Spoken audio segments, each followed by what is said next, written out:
pronounced in the books than in the movies. The Dementors suck out your soul.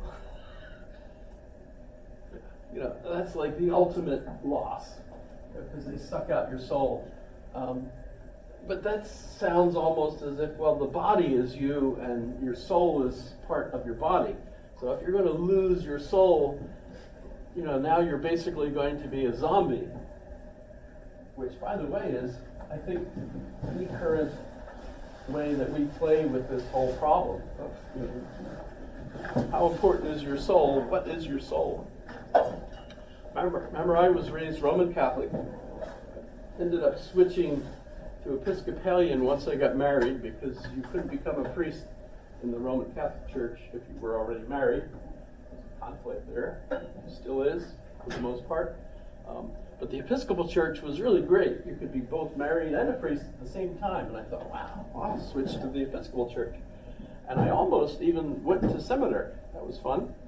I was accepted at TU, the Episcopal Divinity School, which was kind of like Harvard's religion department, and General Seminary, which was in New York. And my wife and I visited both, and we really hadn't decided which one we'd like to go. We were accepted in both. That's when I joined the Army. Cool. Yeah. Where the heck did that come from? Woke up one day and God was speaking to me and said, join the Army. No. Actually, I went into the recruiting office and it was all 4 of them. And I thought, well, I'll just investigate. You know, I talked with the Navy guy and he said, I can guarantee you'll be separate from your family for at least half of every year. I was like, I don't want to do that. And the Air Force guy says, we have carpeting in our quarters. And the Army guy said, we'll promote you real quick because of all your college. And we have asbestos in our bed. Yeah. That wasn't an issue then. In fact, I worked in a factory where I dumped bags of asbestos into the vat, making roofing materials. Breathed a lot of that in because we kept the masks upside down, you know, so that the dust in the air would get into, and then you put it on. It's crazy. But and then the Marine, while I was sitting in one of the offices, the Marine came up the stairs, and the way he walked up the stairs, I said, nope, I'm not joining that outfit. It was a machine walking up the stairs. Nope. I ended up joining the Army because they offered E4 in 4 months, and plus I signed up for the language. So remember, they sent me to Monterey for Russian. So that was great. How did I get there? What was I talking about? Suke, study of the soul. Well, I was raised Roman Catholic. And so absolutely, I believed I had a soul. It was the most important part of me, and all that stuff. I got to college, started studying philosophy, and all the narcissistic hurts, right? Copernicus, Galileo, the earth isn't really the center. Narcissistic hurt, right? Freud. You don't really decide to do what you do. You have an unconscious that does everything. And of course, the other one, the big one, is Darwin. You're not even special. You evolved, or devolved, or from other animals, worms, slugs, apes, and then there were you. That's kind of like, so we're not important, and we're not the center, we're not, et cetera. And the loss of the soul is just absolutely petrifying, because that means when death comes, that's it. You're done. And I like the whole idea of having a soul that lasted well after. So I'm still grasping for options to help me think that I have a soul. And that's why I remember I mentioned the orchestrated OR.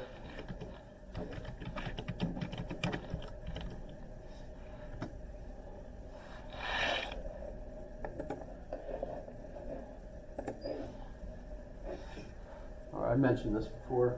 I don't know if you've had a chance to look at it. I've mentioned my friends, they just think this is the current magic, quantum mechanics.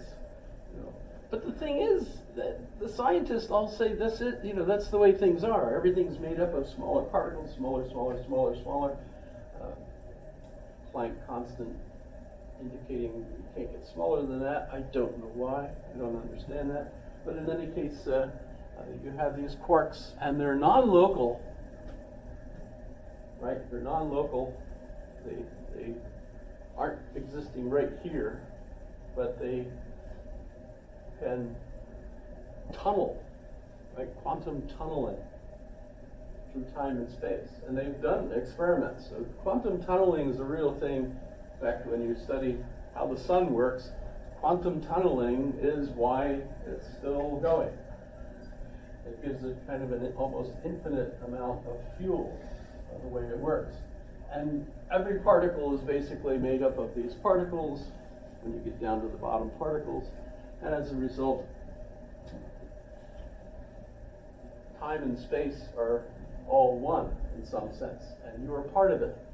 And that means what? To me, it means, well, this is our contemporary version of the soul. Right? I mean, that's these guys, and I like them. They're the kind of people that I like because they say things I like. You know how that works, right? In any case, so I have an idea of a soul that kind of I grasp on.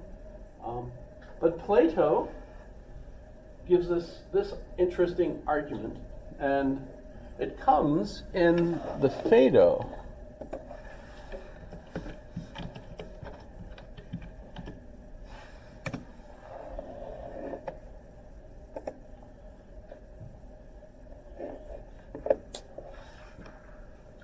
Which you can also read if you follow the site where I've got the Apology and the Meno, etc. The Phaedo is there as well.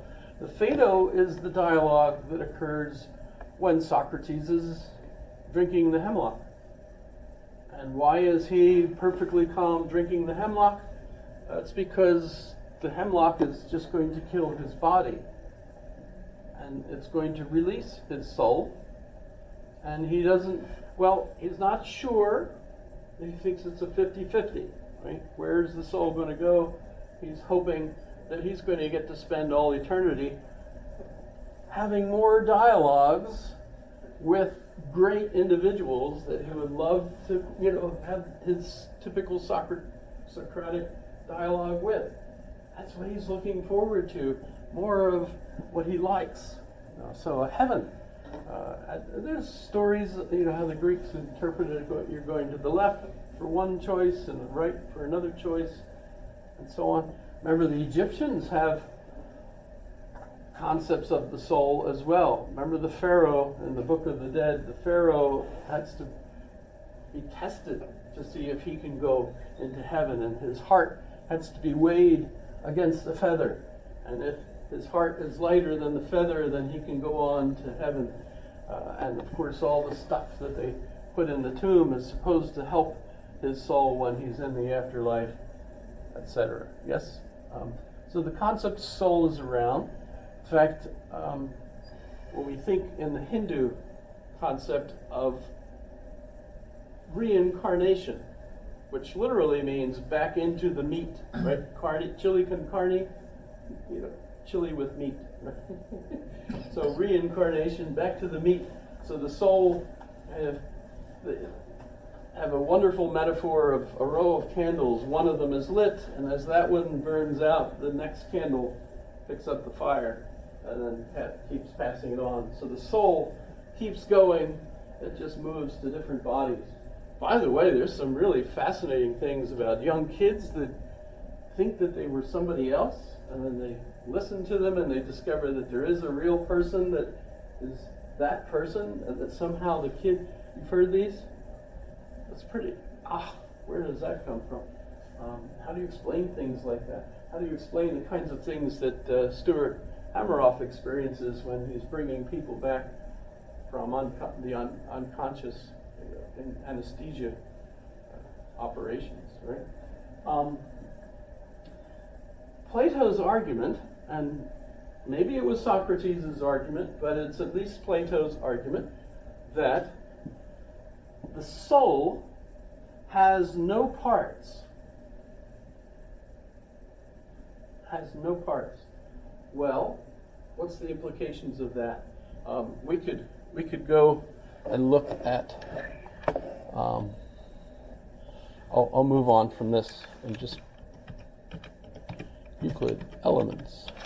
If we look at Euclid's elements, his definitions, the very first one is point. A point is that which has no parts.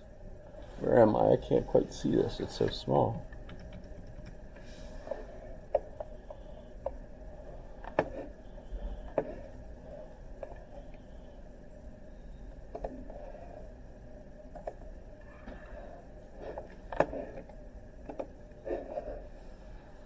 So, a point, a mathematical point, it has no parts. So strictly speaking, if I draw a line,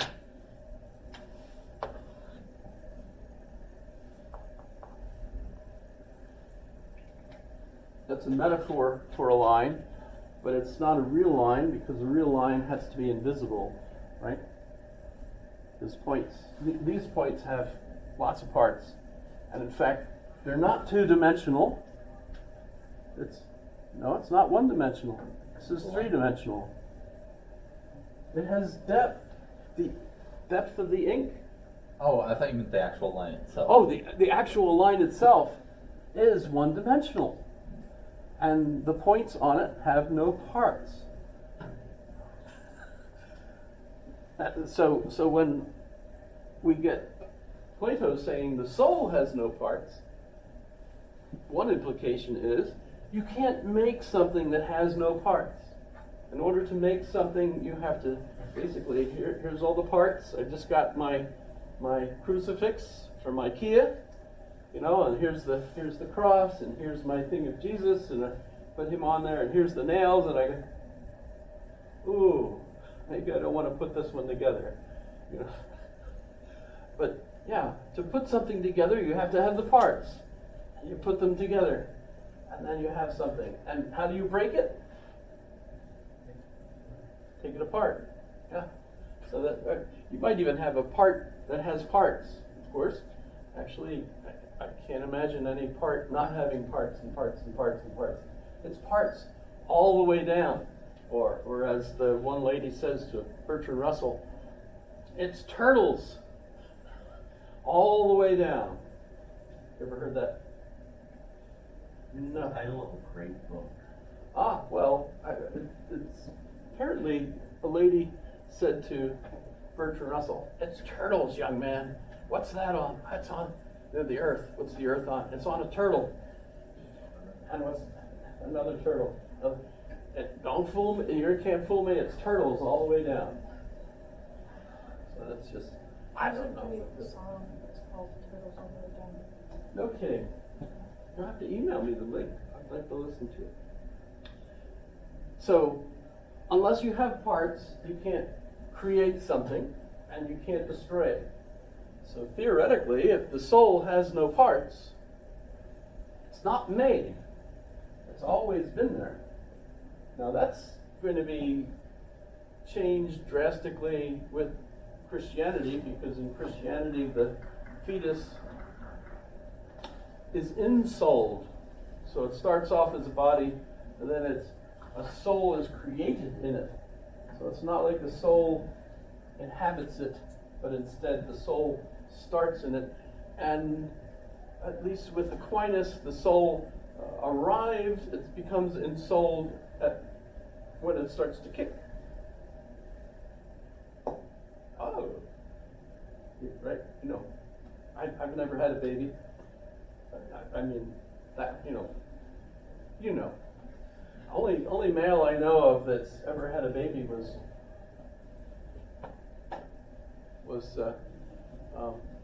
in the movie. Schwarzenegger. Yeah, almost had, you know, it's not a tumor, right? That was baby, right? Baby, was it called baby? I don't remember. I remember it was called, he's the only one that I know of, but you get the idea. Motion is the indication that there's a soul there. And that actually is not gonna be Plato, that's gonna be Aristotle. When we get to Aristotle, we'll see, Aristotle doesn't believe there's anything that exists that